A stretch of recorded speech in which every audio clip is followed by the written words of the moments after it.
jamono ji Diomaye xoola bu defaloon réew mi ba nekk un Sénégal riche et prospère su wàccee di battre campagne day sëgg par force parce que ñi ma waxoon que ni vos sacrifices ne seront pas vains. ñooñu toogatul sax bay wax seeni wax. bu jógee lu muy wax jàmm.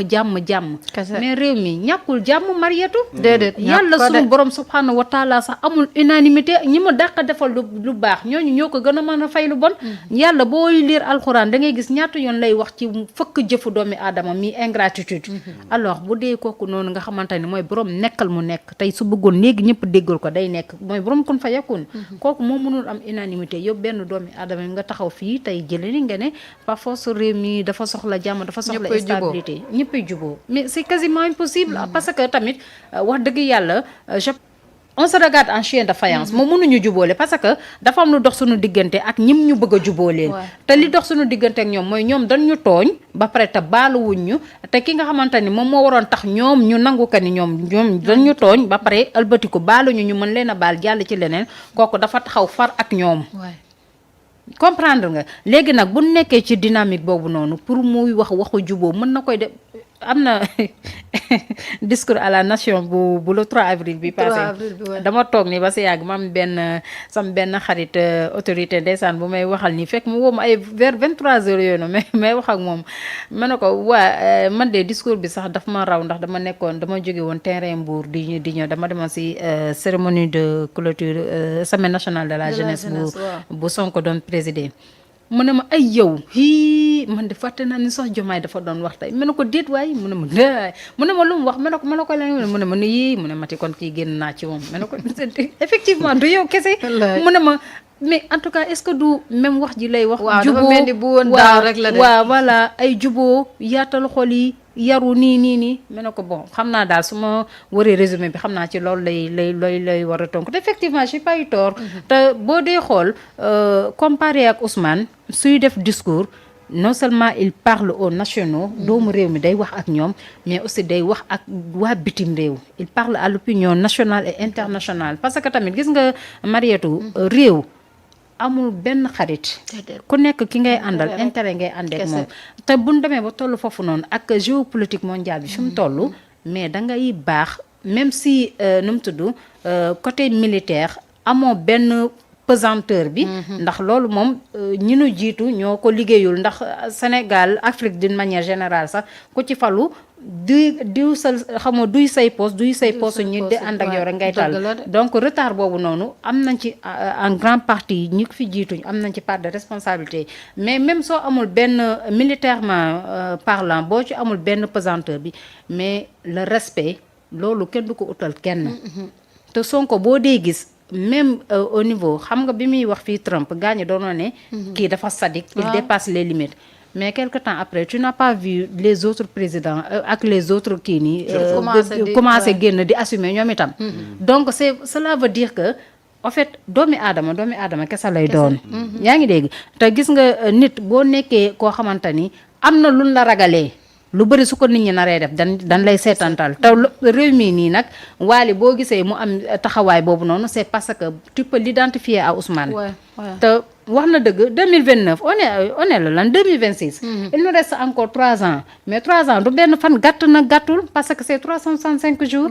soo ko bëggee boole ak xol bu bon wala ngay nekk fii di wax loo xamante ni dañ lay xeebee da ngay dem ba sénégalais sax dañ lay jéppi te ñoom comme dañoo jóg bëgg a def comme seen bopp ndox bu sedd maanaam merci daf ñu ndox ñun lan jàppee nitu fitna yi ñoom ñoo nekk nitu jàmm yi te nekk nitu jàmm moo tax maanaam bañuñu dara lu ñëw bëgg nañ dañuy yaatal rek di dem léegi nag suñu nekkee ci dynamique boobu noonu yow dynamique bi ngay nekk xam nga lan la mooy nekk ci farata gi te di ko bàyyi xel ndax noonu tamit boo nekkee ak moom da nga koy bàyyi xel surtout noonu bu la xam da nga koy bàyyi xel léegi nag bàyyi xel bi du tee nag moom ca la mu ne mi politique am bàyyi ko ak sénégalais yi comme ni ko doyen Samba wax léegi nii ndax ñoom ak sénégalais yi ñu lan amal affaire te Sonko waxoon na ko la dernière fois bi muy def janoo ak patriotes yi koo xamante ni yow déggoo benn militant Pastef bu la ne man maa ngi dem ci ñoom déggoo ko moom fi ngay dégg ni mu ngay recycler rek mooy ña nga xamante ni ils sont de l'autre côté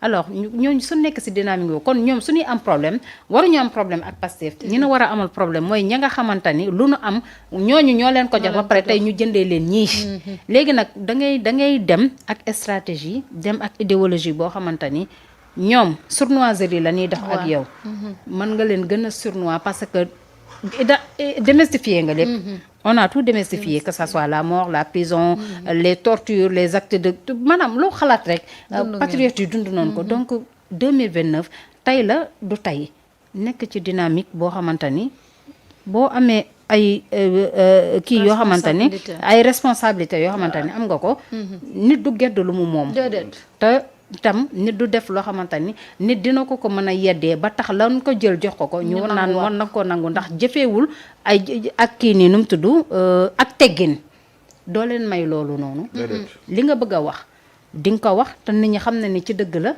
mais mu ànd ak yar ak teggin nga doxal sa projet parce que Sonko yàgg na ko wax ba tey jëlee nii Diomaye doo dégg sax même gaz bi may dégg ak pétrole bi ñu naan day waaju yokku nii ak hydrocarbures yi nii Sonko ngay dégg ñu wax ñu naan ay parce que moom moo attaqué les États-Unis maanaam ñoom seen problème de manipuler waaw alors que c'est mondial c'est mondial en fait te même buy yegsi si ñun presque ñun ñooy mujjee jot parce que ñun on est un pays dépendant aussi ñun presque lu nu am lu nekk rek dañ koo jéggaani mais maanaam ñoom seen problème c'est tellement Ousmane que lu jóg rek mën leen koy xëpp Diomaye moom moo war a nekk le président le plus chanceux doxal ba jeexal te kenn du la tudd wala tas la si lu ñaaw mais malheureusement comme on dit rek la boulimie du pouvoir dafay dab nit te su la dabee rek parfois da ngay fàtte sax li la fal te ku fàtte tamit li la fal dafay yomb na nekk ci dynamique focus sur l'essentiel ba 2029 inchallah parce que li Waly wax doyen Samba dafa mës a toog fii wax ko mu ne dafa am lu ñu leen dénk te da ngeen soxla loolu politiquement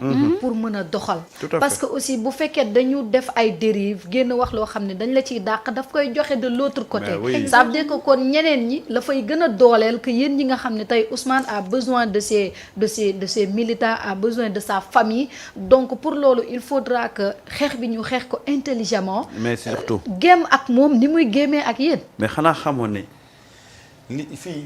fii ñu toll nii dañu war a dépassionner li xew parce que dañoo toll ci politique au vrai sens du terme xam nga Pastef n'a pas eu le temps de faire de la politique parce que Pastef a été violenté Pastef dañ doon mosuñ koo woo ci camp yu stratégie politique c'est au dernier moment que Ousmane mu utiliser stratégie politique am ba sauver son parti sauver son candidat mais Pastef n'a pas eu le temps de dérouler stratégiquement politique am mais fii ñu toll nii nag intelligence politique la laaj il faut que Pastef s'adapte à cette réalité là que tey ni ko Waly waxee ci game lañ nekk fii ñu toll nii il faut que les gens travaillent sur des stratégies intelligente pour dérouler politiquement fii ba 2027 jàpp 2029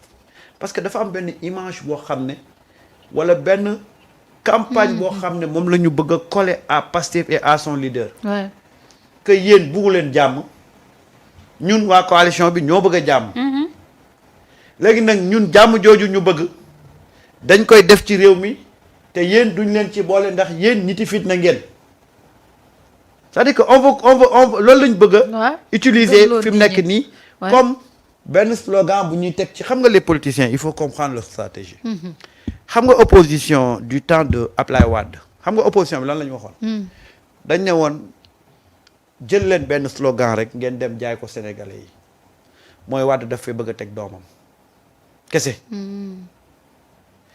ñu nekk di ko wax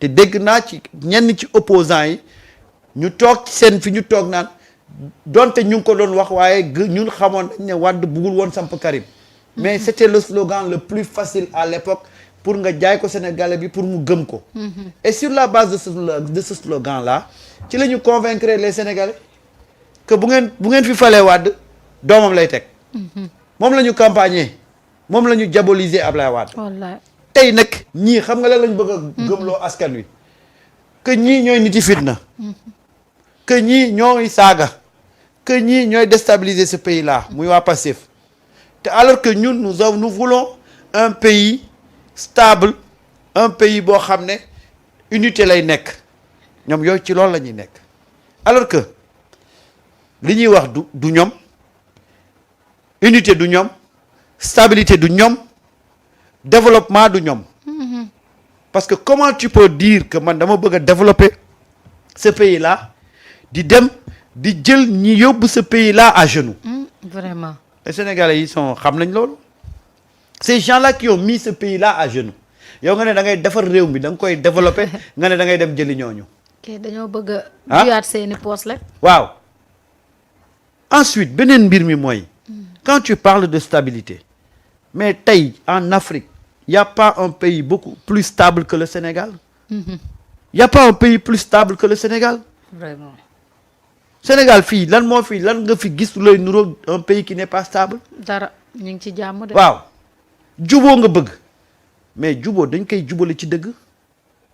il y a quelque chose qui s'est passé on a tué des jeunes on a blessé des jeunes on a brimé des jeunes on a emprisonné des gens mais balaa ngay wax juboo mais il faut que ñooñu noonu ñu xam ñan ñoo leen def lii. te gis nga kilifa diine gu màgg ga wax na ko yal na yàlla guddal fanam. sëñ Babacar Sy Mansour. waay Ndiol Fouta. non beneen xalif général bi sëñ Babacar Sy Mansour waaw. nee na dëgg du am fu yoon amut. amul déedéet. dëgg du am fu yoon amul. te jàmm du am fu dëgg amut. jàmm du am fu dëgg amul. te boo gisee yow da nga koy faral toujours di ko répéter.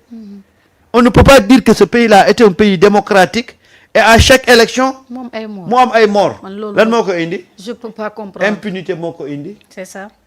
impunité moo ko indi. su fekkoon ne en 2004 2012 ñi faatu woon ñuy 14 personnes. yoon defoon na liggéeyam. kon du ñu ñëw en 2024. ñu naan y a plus de 85 morts. voire plus. voire plus. moo tax une fois encore moi je suis parfaitement d'accord ci lii Waly Diouf Bodiang wax actuellement on est en train de faire de la politique. te gis nga la chance que le Pastef a la chance que son leader a. c'est que moom tout en faisant de la politique il s'intéresse sur le vécu des Sénégalais. billaay. sur l'avenir des Sénégalais. alors que de l'autre côté ñoom seen def politique yëpp mooy kañ lay falu lan lañ may fal. ak lu ma ci am. parce que bëgg nañu sans compter kii nii seen avantage yi ak masse salariale bi. Exactement. ñoom maanaam ñoom ils ne sont imbus que de leur personne seen bopp rek a leen ñor. et la masse silencieuse nag est en train de regarder ça. xam nga tey dama koy wax toujours les Sénégalais ils observent. les Sénégalais notent. te daa la wax benn affaire gis nga Pastef ku ko bëgg a analyser. sous l'angle des partis classiques. oui. da ngay trompé wu xam nga lu tax. Pastef leader yi fa nekk yëpp leader yi fa nekk yëpp kenn amu ci benn ancrage local au vrai sens du terme. Pastef ak fu mu mënti nekk ci àdduna kenn la ñuy topp kenn la ñu àndal ci kooku la ñu yem. kese. moo tax képp kuy jéem a transhumer Pastef boo moytu seen waa kër sax du ñu ànd ak yow. c'est ça la particularité de Pastef. gis nga le mot Ousmane Kepp Ousmane Dong. c'est pas un slogan vidant. c'est une réalité sur le terrain. oui. nit ñi xamal lan la li ñuy wax ci Ousmane la ñu tàmbalee ci Ousmane la ñu yem. ça c'est une réalité. xam nga du temps des partis classiques par exemple tey boo jëlee le parti socialiste pourquoi le parti socialiste a connu des crises. bi mu daanoo parce que parti socialiste dafa amoon ay leaders yu amoon un ancrage local. surtout. tey par exemple boo jëlee à l'époque à Rufisque da nga naan si le parti socialiste gagne à Rufisque c'était Mbaye Jacques Diop. dem si yàlla Mbaye Jacques Diop yal na ko yàlla yërëm xam nga jël Kaolack nga ne Kaolack su doon gagné c'était dem si yàlla Ablaye Diack yal na ko yàlla yërëm yooyu moom loolu la parti yi loolu moo nekkoon seen mandarga chaque leader dafa amoon un poids dans son fief nga ñëw APR boo waxee dans le nord nga ne Farba moo nekk le leader du nord. Donc Macky avait besoin de Farba pour avoir une mainmise dans le nord. xam nga yu mel ni Omar Sarr. voilà ay Omar Sarr Dagana. nga dem donc loolu moo nekkoon li mandargaal les partis classiques. mais Pastef c'est pas un parti comme ça. Pastef du nord au sud de l'est à l'ouest ci benn leader la ñu topp.